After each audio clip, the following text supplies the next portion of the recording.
Hey there team, and welcome to Bersergath. I'm a big fan of this map. I think it definitely can be a map that is winnable in a 3v5 scenario, but we have a 4v3 here. So it will be a little bit trickier for the attackers. We have a good versus evil today, I'm being told by Beast Mode, as he has brought Mordor, some Blackguard Barad-dûr there, a Dunedain Lancers, bold, great stuff. Yeah, let's just rattle through his army right now. So he's got his Mordor infantry there, Lancers, Orc Archers, Olakai, Maulers, armor upgrades for those Maulers, no armor upgrades for the Maulers. Then Moron Guard, more Moron Guard. So yeah, good, two units of Blackguard Barad-dûr I think is smart. Shadow Bows, double Javies and then a Fodder.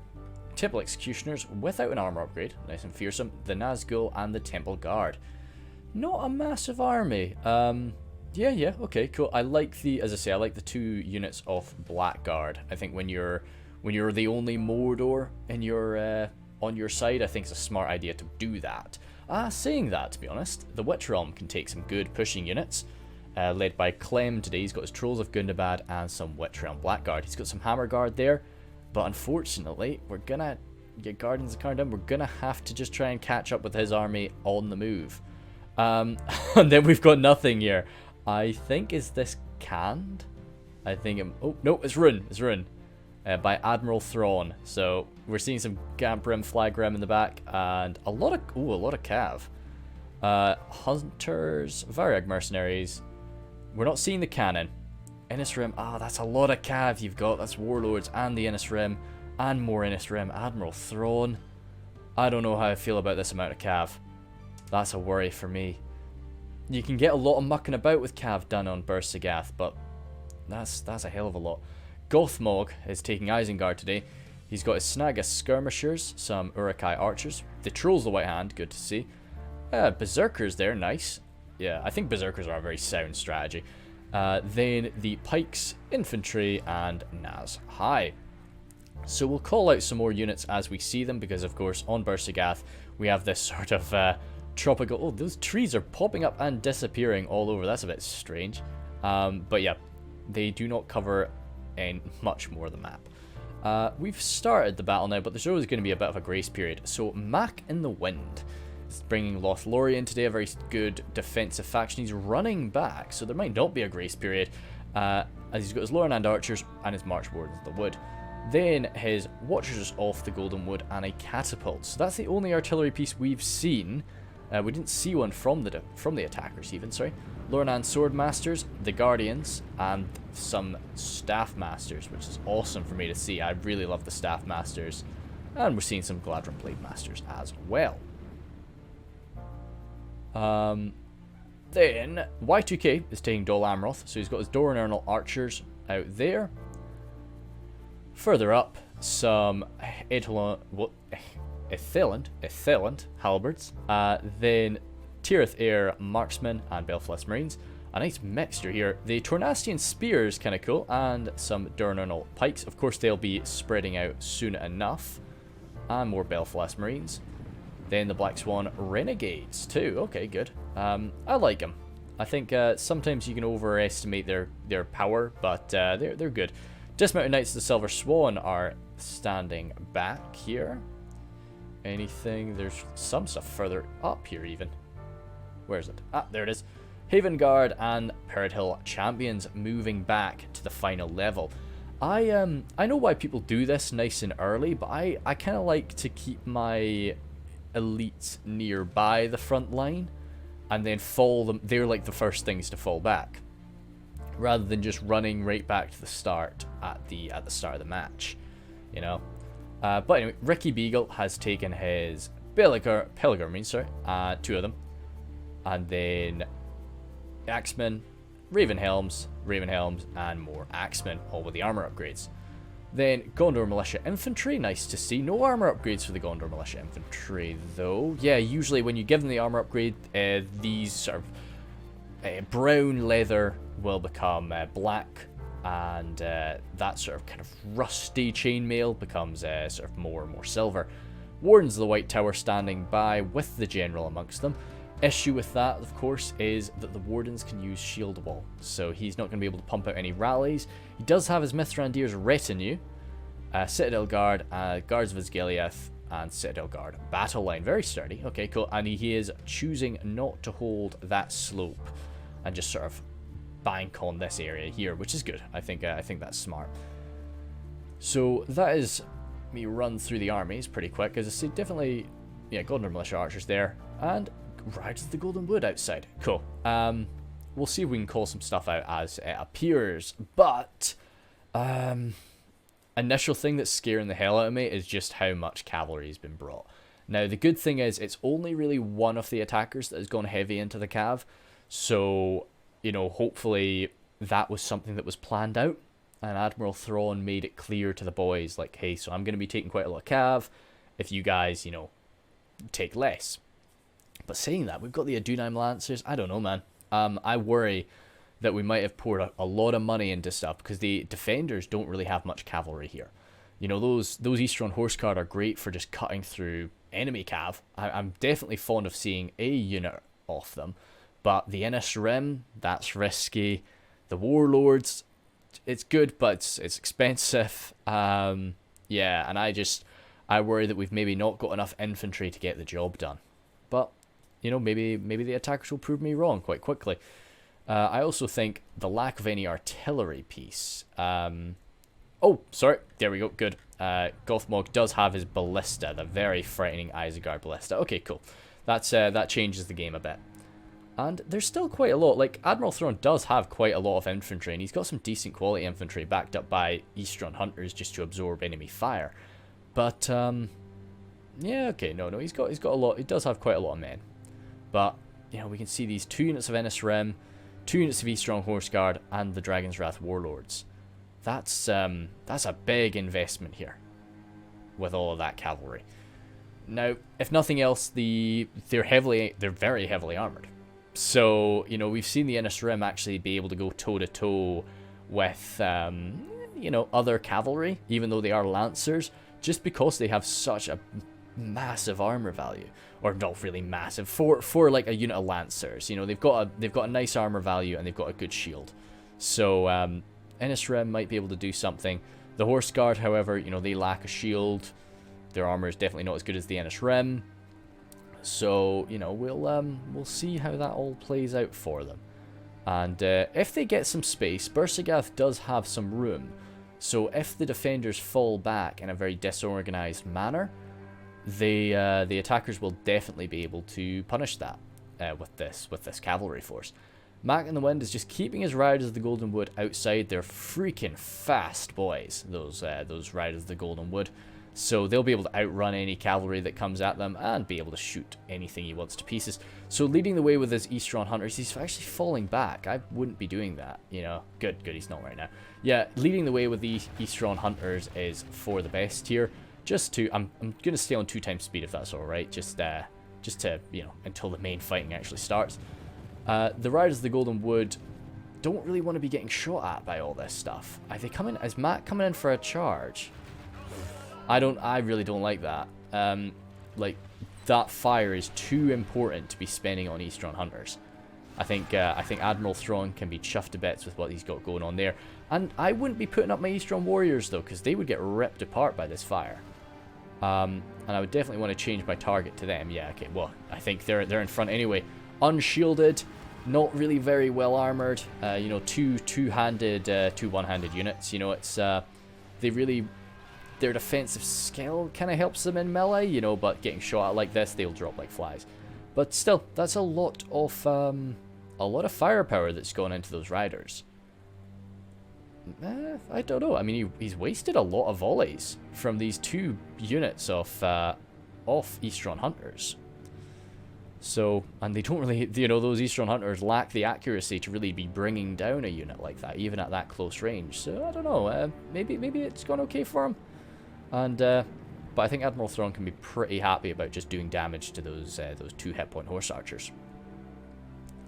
We do have a bit of cavalry action going on here, as the Adunheim Lancers are coming forward. So they're, of course, they're Lancers, they're not melee cavalry, but they're quite swift, and it looks like Beast Mode is just wanting to try and chase them back on inside. The defenders are lacking any sort of melee cavalry themselves. The Riders of the Golden Wood would win that engagement. Yeah, pretty handedly, I'd say. But they don't really want to take that fight. So, good move there from Beast Mode, just chasing them back on up. Yeah, no, that's going alright. So, yeah, the Mithrandir's retinue are a frightening concept here. And I'd really, because of the amount of cavalry that I've got, if I was Admiral Thrawn, I'd probably just get one of those Eastron Horse Guard, just get them in spread formation and just have them run out through here and stand like right here. Just so that if the Mithrandir's retinue come charging on down and they want to punish something, you're on them. And yeah, that's at worst case scenario, like if the defenders decide to try and shoot them down, you know, okay, you know, I've got another one. That's yeah, you need to just make sure they're used, because I really worry that the attackers are going to push up through and take the initial, like, will begin actually turning Bersigath into the choke point grind that it can be, and all those Cavaliers are not going to be able to do anything. That's what is concerning me here. So it looks like Y2K is holding this side, Gondor is holding the other, and then the Elves are going to be mixing it up in between. That's definitely an idea that I approve of, for sure, because we've got, you know, the Western Kingdoms of Men on either side, and yeah, if it was a case of like Lothlorien defending one side, Gondor defending the other, and then Dol Amroth in the middle, nah, that's not too good. You definitely want the unusual, well, I guess you could say unusual for that battle faction, taking the supporting role. So we'll get speeding on up again as the Eastron Hunters have moved out through the canyon. Interesting that, yeah, okay, we're being quite defensive with that catapult. I guess the catapult just doesn't really have the range. I'm quite surprised that it's been chosen by Lothlorien to bring the artillery piece. Usually there is a rule of, you know, one artillery piece per team. I don't know if that was the case here or not, but oftentimes you would want, say, the Western Kingdoms of Men to be bringing a trebuchet instead. But I suppose with just the risk that ballista poses, you know, yeah. Why? That's why they're not putting the catapult right there. But a trebuchet would be able to outrange the ballista, but I don't know. It's a tough choice. Now, with a 4v4, oh, sorry, 4v3, what you'd often get is sort of just two attackers coming up each side. So I'm interested to see how they decide to split their forces up here. What's this coming down? Riders of the Golden Wood once again firing in now into the Variag mercenaries though, so kind of more important boys, but more accurate archers all the same, so they'll be doing a bit more damage in response. The Uruk-hai pikes now, that's who I'd be wanting to slam some shots into, for sure. Because if you can whittle down that's Gothmog's real powering, well, real pushing power, killing power really, not really pushing power, but yeah, real killing power neutered there. Of course, you'd love to use those high damage arrows on one of the elite units, but an unshielded Uruk-hai pikeman, yeah, I wouldn't say no. That's 1% for 0 now though, but yeah, that's kind of what we'd expect. Oh, jeebers. Yeah, those Eastern Hunters, like, ran all the way across there very quickly. How much? They're only warmed up. Well done, those boys. See, they're extending way far out now. I'd want to punish this. Yep, good stuff, yep. Mithrandir's retinue coming on down. Admiral Thrawn is seeing it. He's trying to get back, but Mithrandir's retinue is quick. And Lancers v Lancers, the Mithrandir's retinue are definitely going to be winning that fight if they do end up coming to a Cav v Cav engagement. Wasn't the best charge in the world there, but actually did rack up quite a lot of kills. So the Dunam Lancers have had to come forward, but as I say, the Mithrandir's retinue, they're 2 hit points. They're a Lancer, but they're quite high damage for it, so yeah, they will be mincing through the Adunam Lancers if that fight is extended. Admiral Thrawn needs to make sure that these Eastron Hunters use up all of their ammunition. You know, if he ends up having some route off without being able to do that, that'll be a big issue. I really approve of Ricky Beagle's use of like a militia archer to counter a fodder archer here. you definitely, like, this is a much better way to do it, I think, rather than, you know, using one of your good quality archers to be mincing through something like this. But at the same time, Admiral Thrawn can be happy that he's using up some defender ammunition. So it's kind of it's the best thing that both sides can do. I love this position here that Beast Mode's using. Getting your men over on this side where you can try and shoot up and over if the enemy is defending here. You can try and shoot them in the back. So that's a smart position with his Orc Archers, but his Orc Archers are going to be very inaccurate. These Tirith Marksmen are coming forward. Now, just as in the same way as the defenders are doing over there, I would be considering bringing up my Innis Rim to smash this. But I guess this is the problem with your Innis Rim so far back. Where are they? Yeah, the Innis Rim are all the way back here. Yeah, he's not worried about it. Because by the time they ran all the way over here, you know, you'd notice that. You'd see, like, oh, I wonder what he's trying to charge his cav at. You know, but Adrenalium Lancers have taken a bit of a beating at this point, but you know, they've done all right for it. It's kind of the issue. Mordor lacks a cheap unit of melee cavalry. You know, they've got some amazing melee cavalry. They've got the wargs of the Morgul's, or sorry, Melkor's Chosen, and they've got the Temple Inquisitors, but they're not cheap. They are very, very expensive boys. So, no, you don't really blame him for not bringing any. Clem's got his Barrow Wights, which they have made record time for Barrow Wights getting over here. But of course, the speed boost for Barrow Wights they've received in this patch is helping them out. You don't see them as much anymore. I love this, just the exceptionally high mass of the Blackguard just throwing around the very, very light mass of the Barrow Wights as they walk on in. I suspect the Moron Guard might even be able to do that. Oh no. No, okay, cool. Yeah, it just show you the difference in mass between those units, I guess.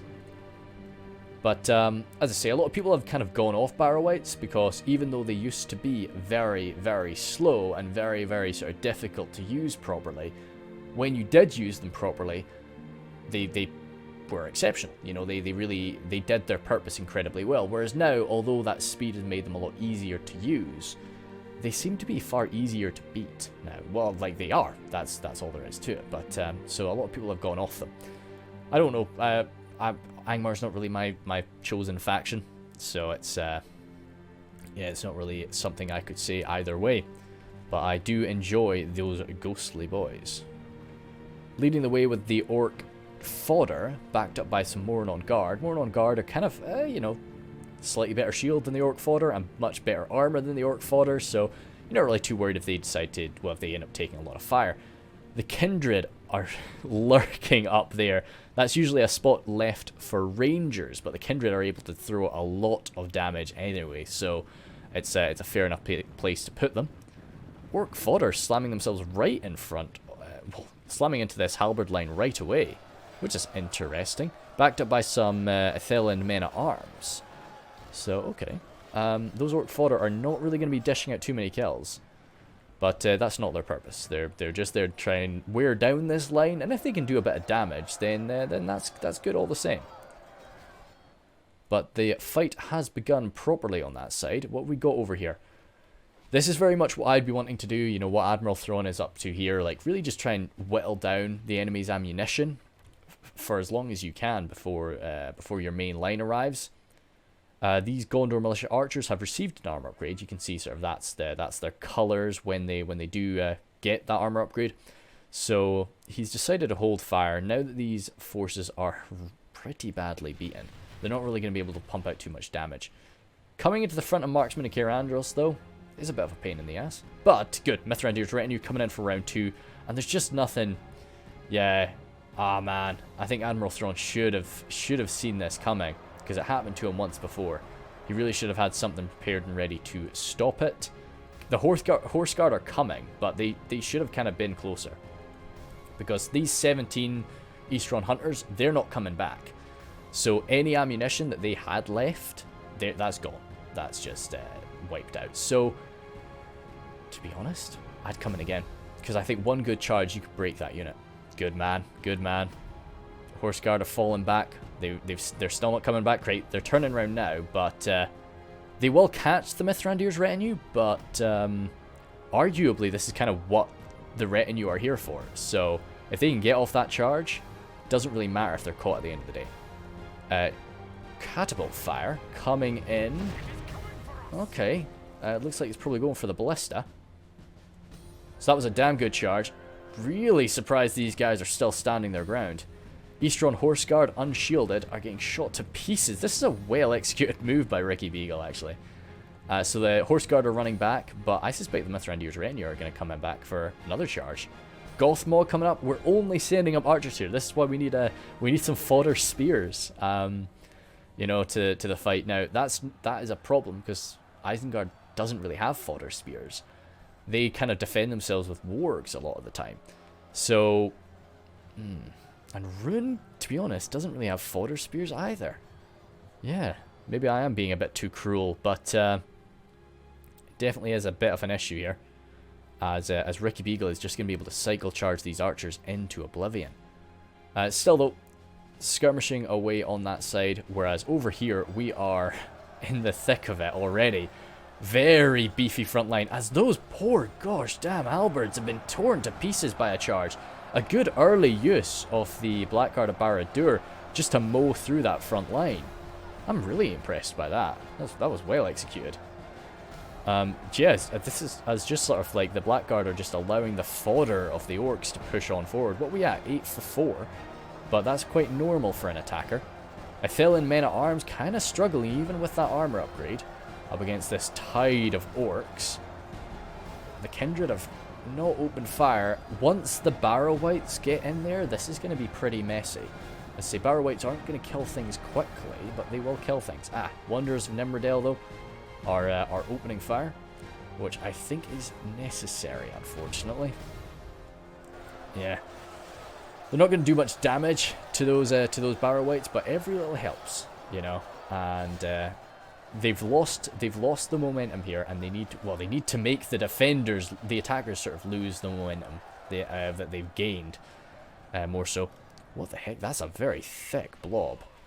Yeah, it's just whoa. It almost looks black on the mini map there with how dense those men are together. Still, Mithrandir's retinue from Ricky Beagle. As if something works, a lot of people will come in for one charge and it's like, oh, I don't want to push my luck, which is smart. It's good. It's cautious. Stops you from making any mistakes. But when you've got situations like this where it's clearly working, you know, why not? I know the Eastern Horse Guard are right there, but the issue is the Eastern Warriors are between you and the Horse Guard. So you can come in for a slam against the Eastern Warriors. It doesn't matter because the Horse Guard are going to come in for a counter charge, but by that point, they're not going to be able to work their way through the Eastern Warriors. That didn't look like a... Yeah, okay, no, it got quite a few kills, but that definitely wasn't an amazing charge. The slope and kind of the corner, I think, stopped it from being too great, but still a good move.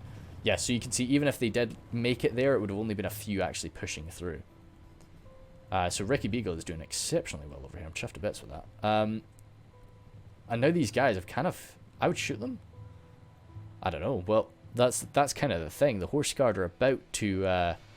their usefulness is almost done, so you'd maybe not want to shoot them.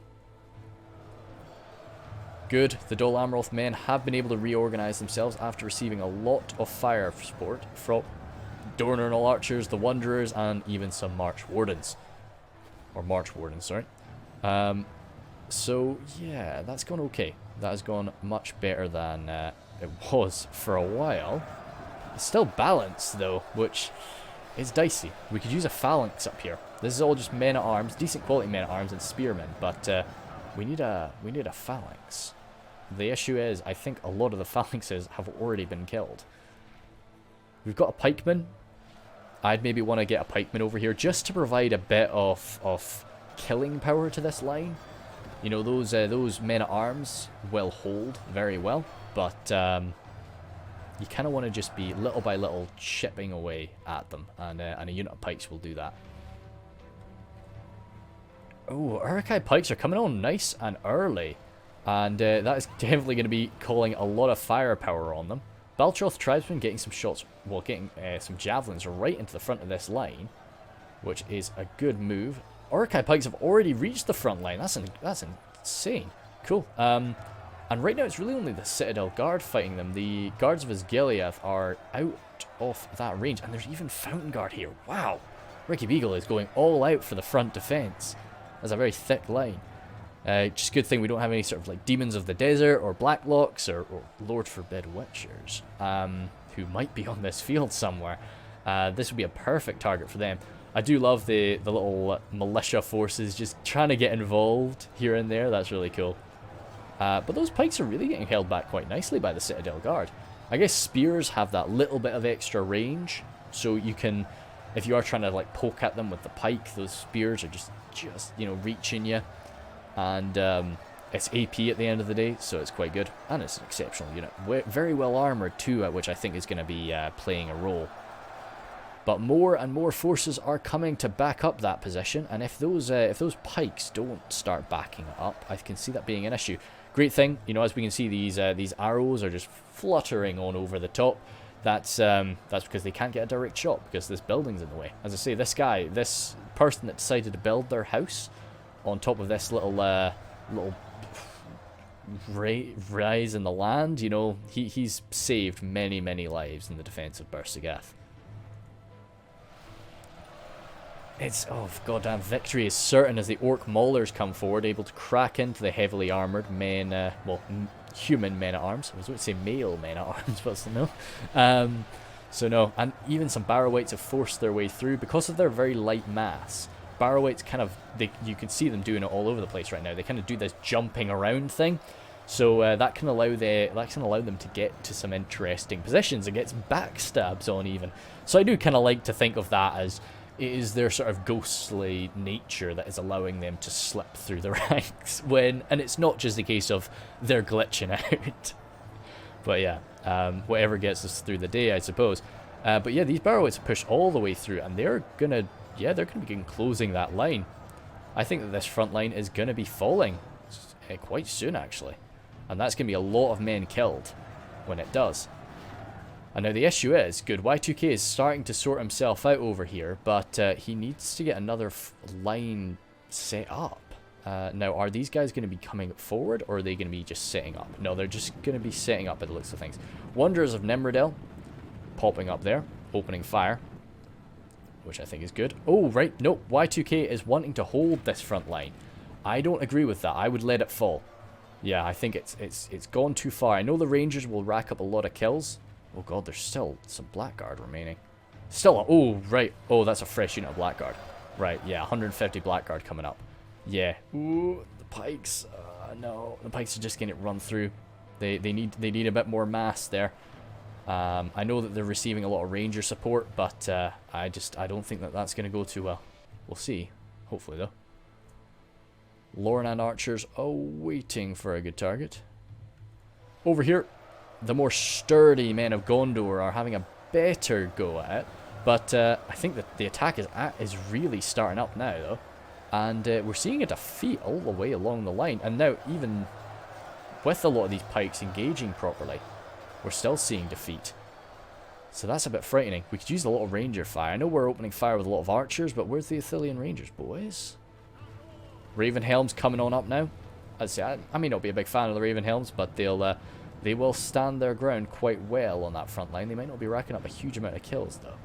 Definitely not up against these armoured Flag Rim. And, to be honest, the Uruk-hai are quite nicely armoured as well. Yeah, they've almost broken through on that far right point, as you can see, as the Uruk-hai archers are opening up. Damn, bit of friendly fire there, but hopefully not too bad. The issue is, of course, with this friendly fire is it's going to hit you in the back, so whereas you're hitting the enemies in the front. So their shield is coming into play, whereas yours is definitely not. I'm surprised, yeah, kind of suffering from defeat all the way along the front. But Lothlorien archers opening up with their fire arrows. They might damage somebody's morale soon. Marksmen of Caer Andros here, they've got ammunition. I don't know. Don't know what they're waiting for. As I say, I think they need to break that momentum. Veterans of Osgiliath standing by too. So yep, that unit of pikes did not hold out too well, but we didn't really think it would. But another unit of pikes is doing a fair bit better, and backed up by the Staff Masters. They are going to be doing incredibly well here. I say, I love the Staff Masters. Big fan. and good stuff. The Black Swan Renegades have come forward in their nation's time of need to crack open the sturdy armor of the Blackguard of Barad-dûr, which, of course, as many orcs, as is the case for many orcs, their armor is really the only thing that they rely upon. That's a sturdy front line, though, and this is quite a damaged unit of Blackguards. So they're not going to gain any ground here, I don't think. They're definitely not going to be able to push through that.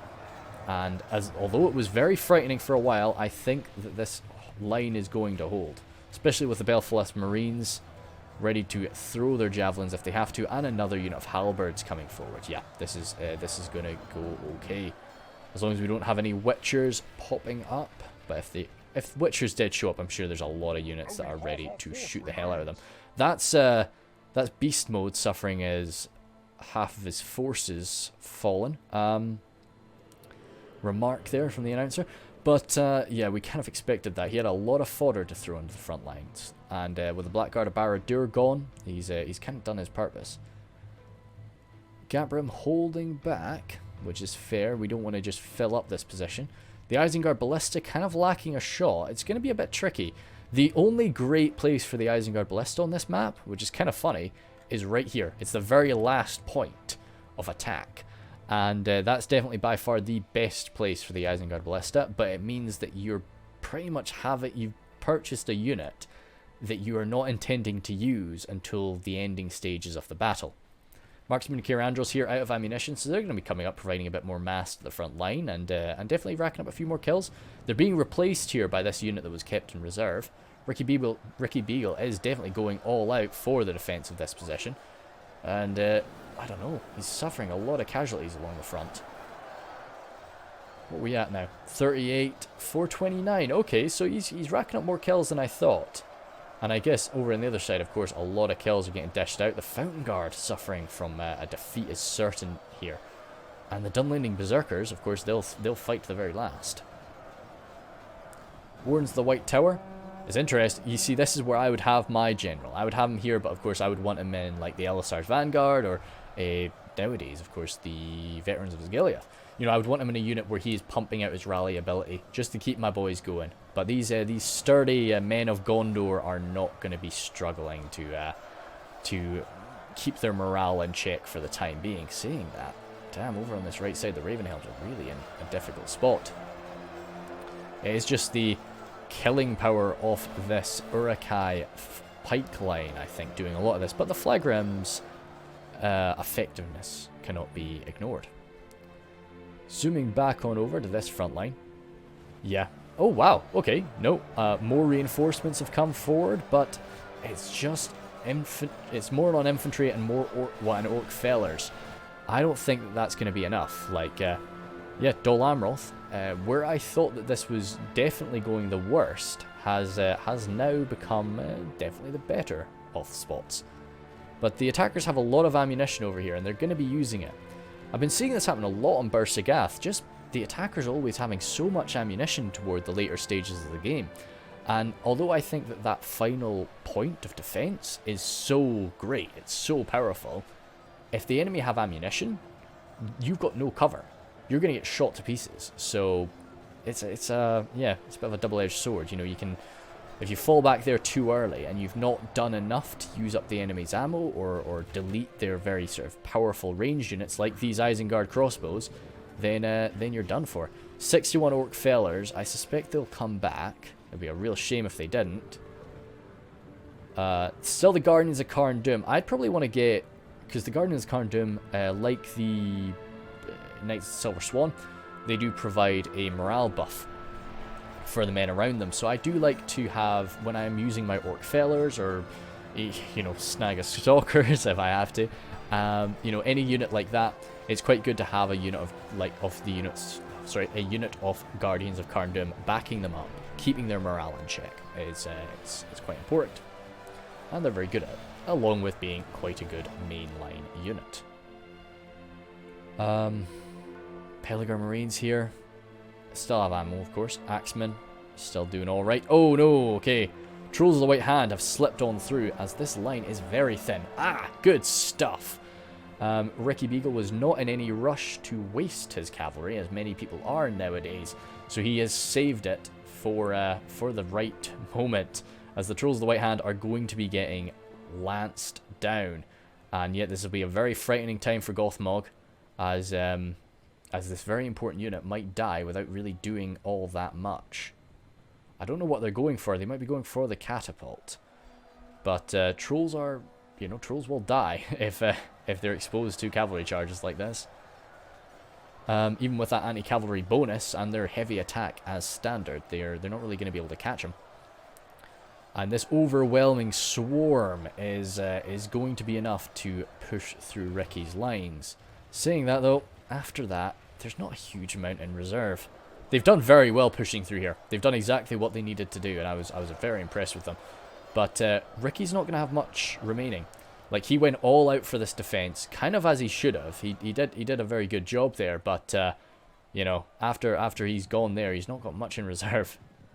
Okay, right, the Trolls of the White Hand have gotten themselves stuck into the Ravenhelms, which the Ravenhelms are not a bad unit to deal with them. They are very defensively skilled, and they've got a decent amount of damage, but the problem with the Champions of the White Hand, like the Olokai, the Champions of the White Hand have quite a lot of armor.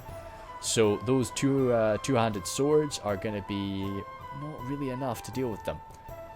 And maybe I would have maybe thought about running away, just anything to provide me more time to use the Mithrandir's retinue.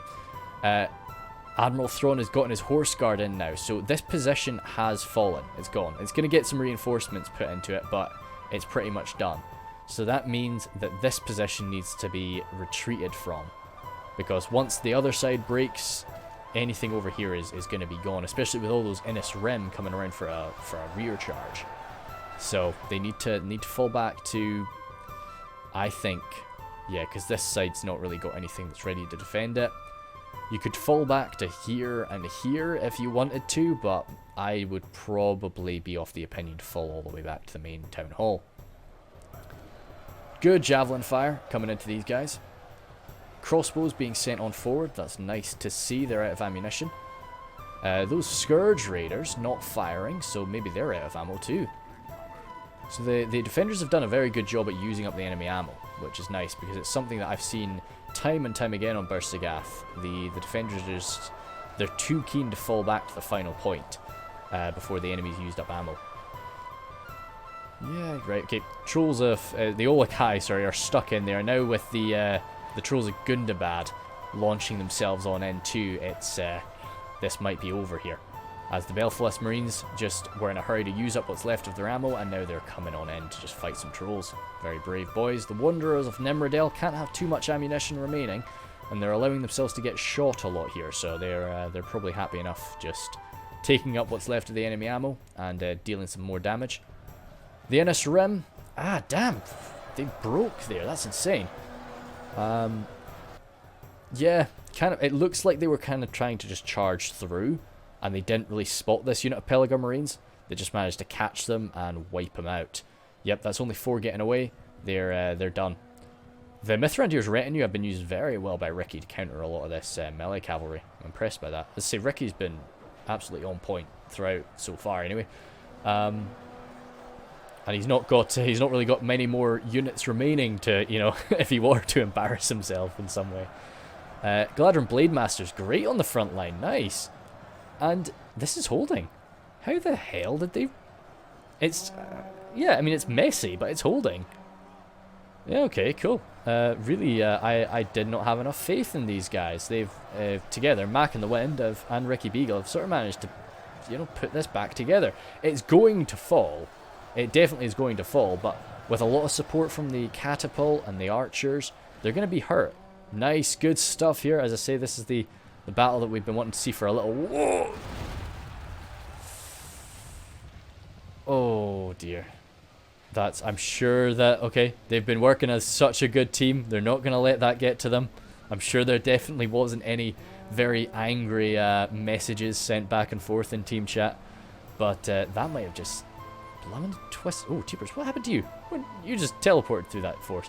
Yeah, that might have twisted it a bit. No, I still, my focus, I think the Mithrandir's retinue, especially with this guy just in perpetual charge mode, that is intimidating. That is just an absolute power move. When you've got like the wizard that you're meant to protect, and you're just like constantly ramming your lance into his back and just being like, look how powerful this guy is. Do you really think you can kill him? That is a power move if I've ever seen one. But they have broken here. As I say, the position that I thought was going to hold out longer is broken. That's insane. But they are falling back in relatively good order away from these elite units. So that's impressive. And it's just a case of trying to rack up a few more kills as you do so and get everything important back. But as is always really going to be the case, when the attackers do push through a choke point like this, they really do even the score. The Nazgul have split themselves off, but they're coming into the Tirith Air Marksman. Oh, let's go crazy. But yeah, so they will slice through this. They're in guard mode right now, just trying to get off. Oh my god! As soon as he stopped glitch, the guy right behind him started it. That is an impressive feat. And he's going too. I freaking love that glitch so much. It's really cool. It's one of my favorite things. You don't see that in the newer games, and I miss it. Uruk-hai Berserkers running on forward alongside the Nazhai. That's a blooming frightening duo. We've still got the Innis Rim just chasing people down. This other unit, 33 of them remaining. We'll still have those knights too, Dragon's Wrath Warlords. But, oh god, does that catapult have any more fire left? Because there's no more friendlies about. Yeah, I think there's no point in really... I don't know. There's no point in really trying to pull it back, because I don't think it would make it. So you're just trying to unload as much as you can here. Yeah. Oh, Mithrandir's retinue are still around. 8 of them left. And Gandalf himself is still there to lead it. But no. Okay, cool. Yeah, just unload on what you can. Kill some more golden boys. Good old men of Lothlorien, or elves of Lothlorien. Yeah, no, they wouldn't be able to retreat back, even if they tried. So, are they trying, actually? Oh, yeah, that's the amount of ammunition. So, wait. No. I don't know. Don't know what's going on. Or they've turned around to try and target these guys that are coming. I don't know. I think I'd probably just keep on targeting the blob down there. It's not really any blob anymore, though, to be honest. We'll go. Whoa, okay, side shot. Yeah. I can see what he was going for, maybe, but it was just a bit of a weird shot. So, do those March Wardens still have ammo? They do. Okay, good, because percentages are looking okay for the defenders. They're looking okay. And it's going to depend on a lot. Like those Kindred. I didn't see those Kindred firing. So, we've still got the 2 units of dismounted... Sorry, are those 2 units? No, 1 dismounted Knights of the Silver Swan. Nice. Morale buffing. Half decent unit on the front line. 2 hit points either way. Paired Hill Champions there. Nice half elven boys. Haven Guard remaining 2, of course. And the Kindred of Celeborn. Yeah, they've still got their bows out. I don't think they fired anything. So they're going to be able to mince some people. The Nazgul are right there, to be honest. Maybe I'm dumb in saying that. I would shoot them. But maybe that's silly of me. Has Beast Mode brought 2 Nazgul? Because I'm sure we saw the Nazgul. Yeah, we saw the Nazgul over there. So he's brought 2 Nazgul. That's cool. Okay, that's frightening though. But maybe I'm wrong in that. The Riders of the Golden Wood, we've not seen them in a long time actually. So they'll be there to just pester some people. Fighting alongside the Mithrandir's retinue is a good move for them. Yeah, just support them. Shoot the hell out of these Snaga skirmishers. You want to try and get them routed if you can. But just killing them off. Hey, why not? You know, just dead little slave gobbles at the end of the day. Camel's chosen, charging something. A very long way charge. And the catapult crew unfortunately butchered there by the Uruk-hai Berserkers. But no, as I say, I think they used up all of their ammo, so that was good. Nice that he was able to do all of that. Oh, some boys died there. A Rider of the Golden Wood and a Lancer, a Dunaim Lancer. Snaga skirmishers still around though. Some trolls still good to go. We're hearing the noises of battle. But yeah, no, I think they're more just celebrating more than anything else. I think part of the unit might be fighting somewhere. Oh goodness me. Nice T-poses as the men approach. The Beast Mode's Rangers haven't really shot yet. Neither have the Temple Guard. I don't know. I can see this being a bit of a bloodbath in terms of just shooting at each other. But the defenders are ready for it. And they've still got the Mithrandir's retinue, so if they advance in a dumb way, this could be curtains for them. We've still got over 10,000 frames. Yeah, no, you wouldn't really want to come over here for a charge. Too many pikes nearby. The Narem still have ammo. Crossbows, they're out of ammo. Oh, sorry, that's the Ballista crew, not a crossbow unit. Nazhai. Yeah, no shields on the Nazhai, though, so they can get shot to pieces. And now, kind of, from this point on, the Cav are kind of useless. I don't... Maybe... The thing is, right, so the Cav could be useful. I'm probably going to go to 2 times speed, I think. And let's zoom out and kind of go to 2 times speed, so we should be able to notice if anything weird goes on. These are just routing units that are slipping through that valley. If we zoom all the way out, oh yeah, I love it. There is a route out. There is a way out. I think they've got to come down the bottom left corner of the map or something like that. But it takes them a very long time to do that. So, or maybe it's the bottom right. Anyway, by the time that you are able to get a gap big enough to force your cavalry through, I think you've already basically won. I think that the cavalry are not really going to be able to make that gap themselves. Yes, you can force path cavalry through, but not without losing a huge amount of them. Now, a unit like the Dragon's Wrath Warlords, they will probably be able to do that without routing, but it's dangerous. Okay, Riders of the Golden Wood coming on down. You could do some cycle charging on Barrow-wights. Yeah, I guess he doesn't want to get shot by anything over there, so it's fair enough. He just wants to use up his ammunition, which I don't blame him for, but I'd probably save it and just use them as archers rather than as horse archers at this point. You know, because I think there's going to be a lot of, like, yeah, I'd come in for, like, a cycle charge against these guys. Well, like, not even a cycle charge. I think one good charge, you'd chase off the Uruk-hai archers. And that would just be one unit left. Well, one unit less. A few less Uruk-hai on the field. But yeah, so Barrow-wight's coming on forward. Very badly damaged at this point. 10 and 21. So we have got firepower. The veterans of Osgiliath, we've not really seen them getting shots off, so they're going to be dishing out a good bit of hurt.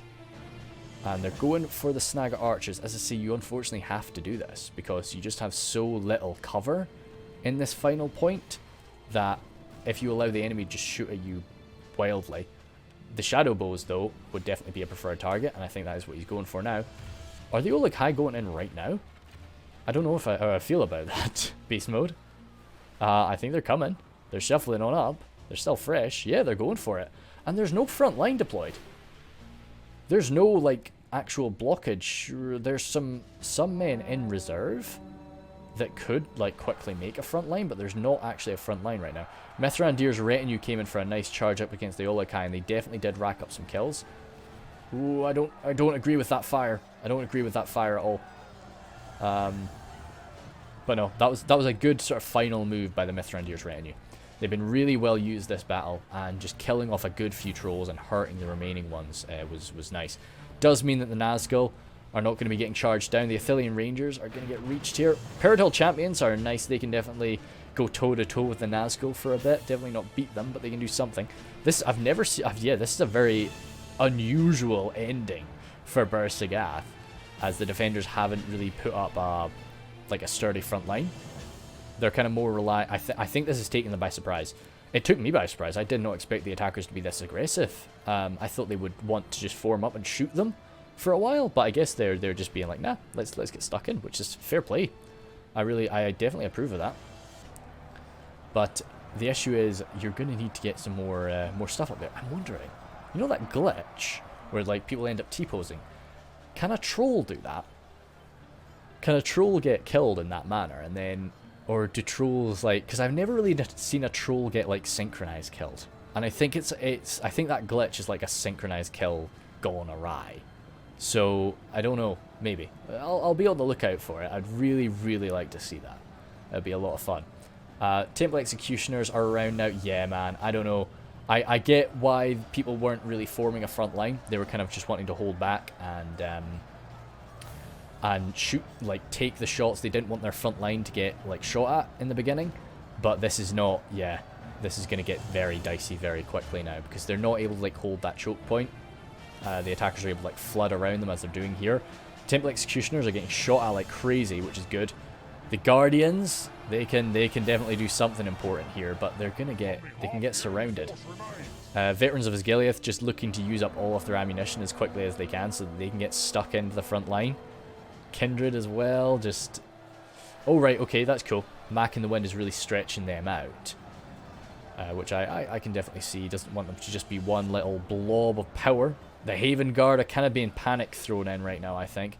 But it's not really a panic. It's what you need to do, I think. But saying that, they've kind of got things under control. They're having victory across the line now. How long that's going to last for, I don't know, because right now they are having to just unload all their possible firepower. Are those Scourge Raiders getting into a position to throw their axes right into the faces of the Guardians, which is not good. Someone needs to shoot them right now. They can only get, I think, 2 volleys though. Oh! It's not, yeah, to be honest, that's a good move. I would have still maybe gone for the Guardians myself. Okay, they've only used 1. Okay, no, but they're getting stuck in because they do automatically want to charge right now. Good. Clem is getting them on out, getting them to use that second volley. But Mac in the Wind doesn't want to receive another one of those volleys, so he's going to be trying to silence them. And yeah, he's going to be able to do that. They might be on guard mode, so they will throw. Yeah. Oh, God. Okay. So the Witchers are here. A nice shot right into those Haven Guard would be brutal. We have archers. You have those guys. They've got a good shot on them. Everything needs to be opening fire on the Witchers, but I don't think the defenders have spotted them. Oh, come on, boys. You need to have seen this. I don't think they have, though. I think they're too focused on other areas. I'm not seeing them. Oh, I'm seeing a few arrows coming at them. But no. You see, these veterans are still firing up and over. They're being a bit tricky. They're definitely being a bit tricky for Clem. I feel for the guy, because he's been very lucky here, but they're just not really... I would have thought they could have fired there. I really did. But no, for now, unless those Witchers start firing, it looks like the defenders have reorganized this. Ah, no! The Kindred are slicing right through the Witchers. I think it's time to make... Oh, that was a lot of misses, boys. Crazy, man. Whoop. Okay, not the best. Some Flagrim running on back. I don't know, man. What are we at here? 85 for 87. Ennis Rim gonna try and do something. Yeah, maybe. There's some gaps, to be honest. If you, I don't know. I think he just feels he needs to use them. There's not many Witchers left. I'd maybe, I don't know. Maybe it's cowardly to get the Witchers out now. Maybe they're just in, so you just try and use them. I think you've got to come at it all together now. Because the enemy have used up a lot of their ammunition, holding you back. And they don't have a huge amount more. Definitely don't have a huge amount more like ranger fire and stuff like that. Ooh, good move. Yeah, that's only a few guys left, so they're going to be doing that for a while. Yep, good stuff. Doom. Nice, into the Kindred. Nice, because they're 2 hit points. Pretty freaking good in a fight, Really nice archers, but... Yep, ouch. Good stuff, okay. Yeah, no, definitely shouldn't have pulled out the Witchers when I thought you would. So they'll be doing that. They're dead now, though. Oh, one left. He's a bit scared. Oh, no. Nope. Oh, he's dead now. Okay, cool. The Witcher's dead. The Witcher's did good. They didn't really pay for themselves, though. As I say, for as dramatic as that really felt, they definitely didn't pay for themselves with those attacks.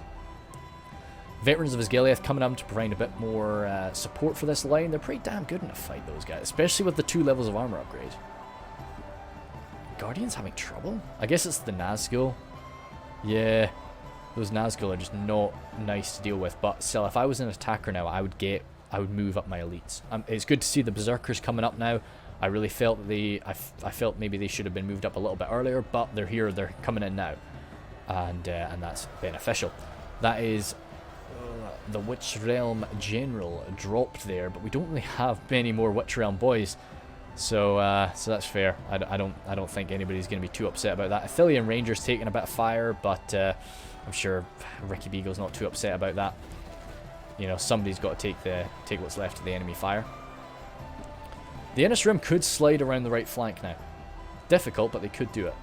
Okay, no, Clem's, those Guardians could have held out a bit longer, if not for the general leaving.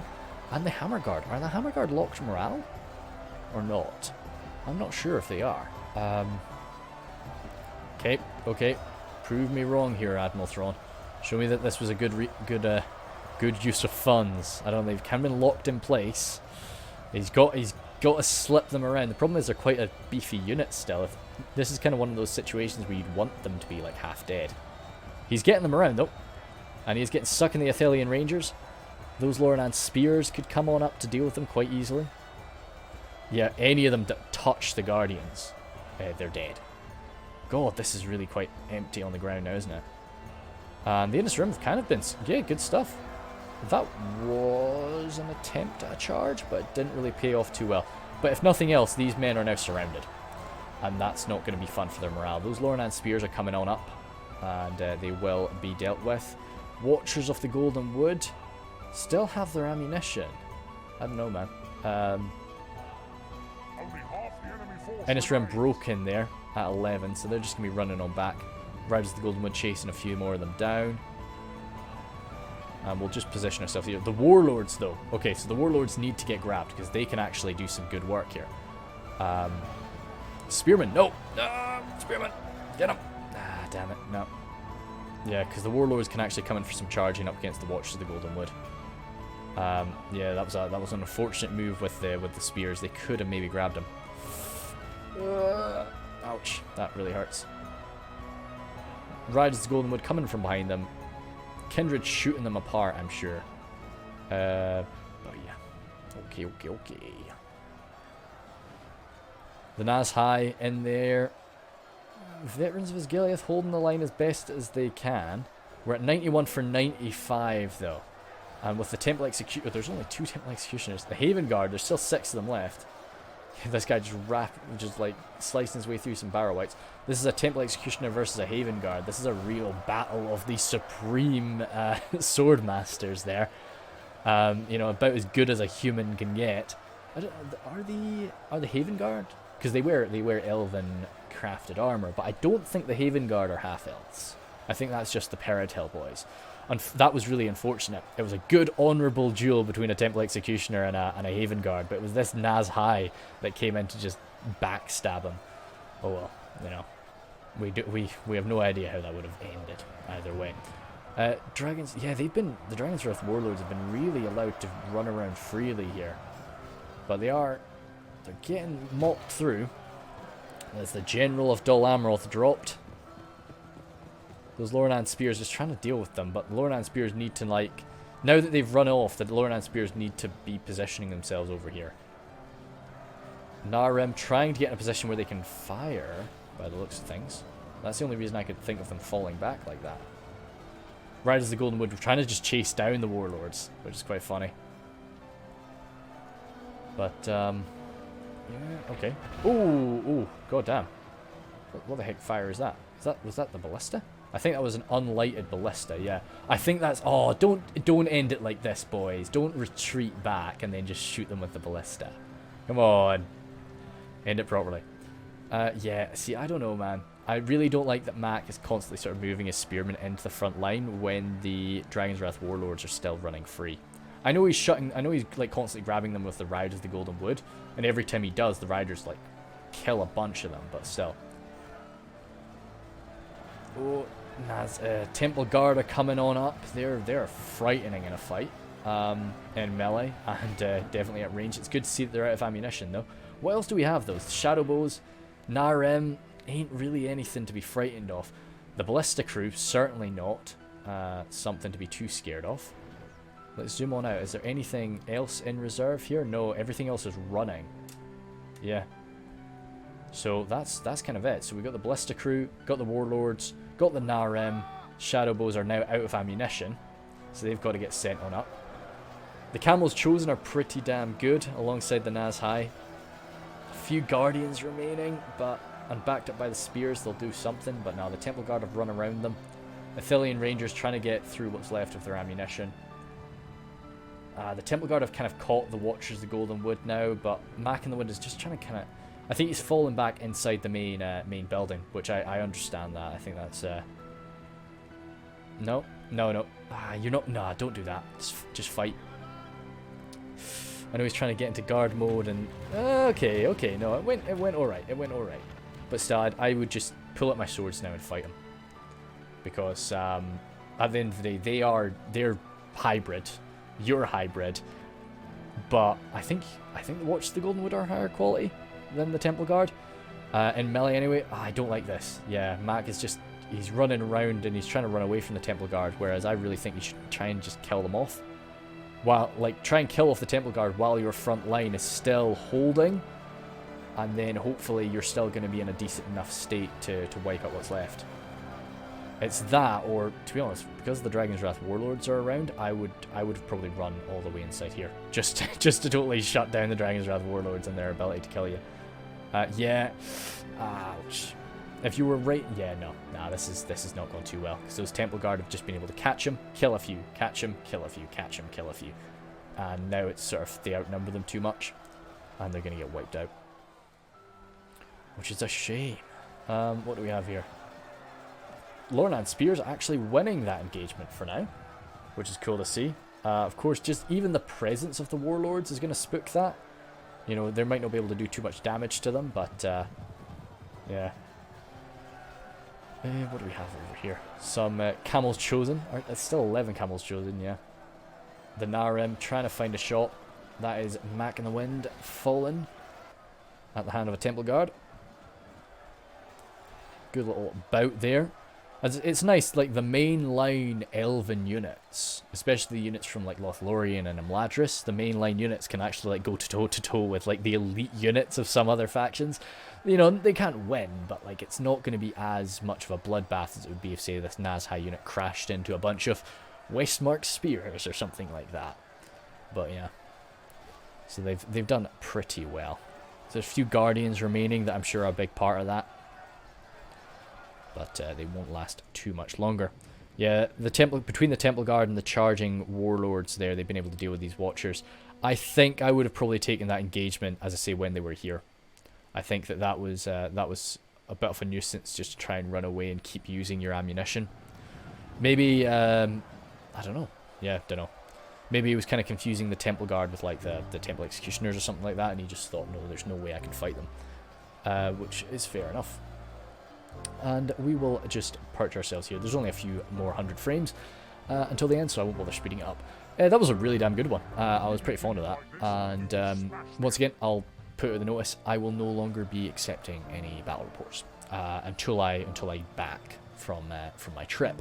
Just so that I can get through all the stuff that I've already got in reserve, and also have a bit of time to sort out other things. So if you do send me something, if you do want to send me something, sorry, you can either hold on to it or you can send it to something else, because I will I don't, if I get home from my trip, we might, be in the next patch. Who knows? Depends on how long I'm away for. Let's go through Beast Mode's shenanigans here. His Temple Guard there, that's where his General was. Good stuff. I like to put my General in the Temple Guard. I like Archer Generals, as I say, so it's cool. Nazgul there, 139 kills. They were fighting some damn good boys, though, so like they would normally get a lot more kills than that. Same can be said with the Temple Executioners, as we saw them going toe-to-toe with the Haven Guard toward the end there. Orc Fodder, 7 kills. Because of what they went up against, you can kind of see that. Orc Javies, 121, jeepers, nice. Shadow Bows went up against some good stuff too. You could say they did use up all their ammo, but yeah. Blackguard were used very well, nice and early too, so that's cool. I like that he didn't just allow himself to get grinded up against the enemy, he really just, as soon as he saw the opportunity, break through. Which is fair enough. And the extra mass of the Moranon Guard charging alongside the Blackguard is a cool move, so I like that. Orc Maulers did nicely. I like to give them the armor upgrade myself, but they're fine and dandy without it. Just back to the heavy Orc Maulers of the last patch, or the last version of the game. Olakai there, pretty nicely used, even with a few cavalry charges at them. The Udunheim Lancers, as I say, a bit of a risky pick, but used well given the circumstances. And then only 1 unit of Moron infantry. So all in all, quite nice. Gothmog there, yeah, unfortunately he wasn't able to really use the Ballista too well, but as I say, the Ballista's tricky to use on Bersigath, just because it's, it's just not, it's not easy.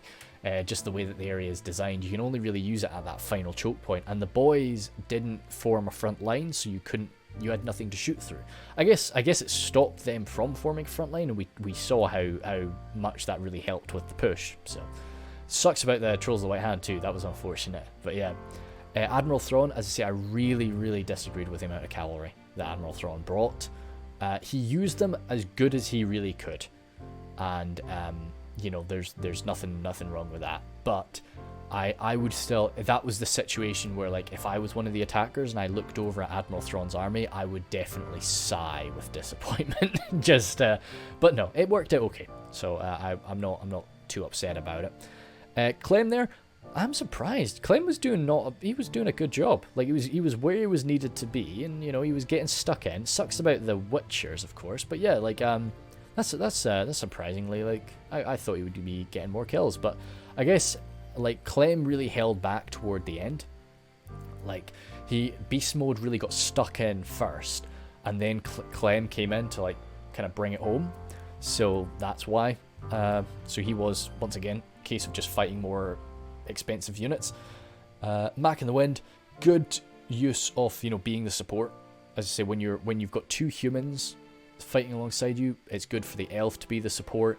2 humans and you've got a dwarf, the dwarf for the support. You know, yeah, you get what I'm talking about. So that was nice. I really disagreed with the Watch of the Golden Wood play toward the end, and you know, but I don't think it would have changed anything really. Maybe just even if had they been, I know you kind of want to save your general unit for the very end, but maybe it would have been good to have them used earlier, to have them like forward and throwing stuff at the enemy a bit earlier would have been good.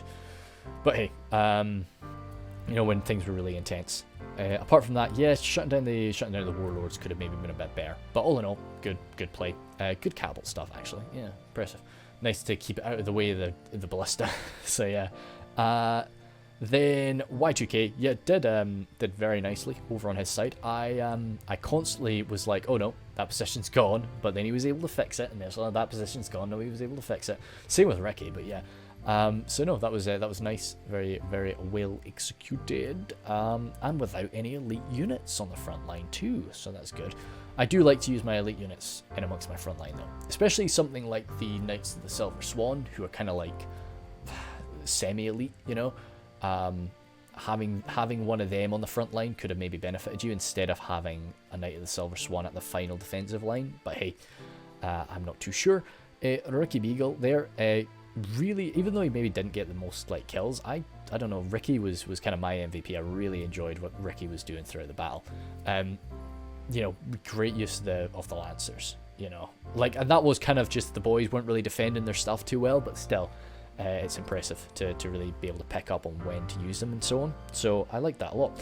But yeah, Berserkgas is a really fun map, and that was a nice battle. Good versus evil, which is always a lot of fun. Right, thanks guys.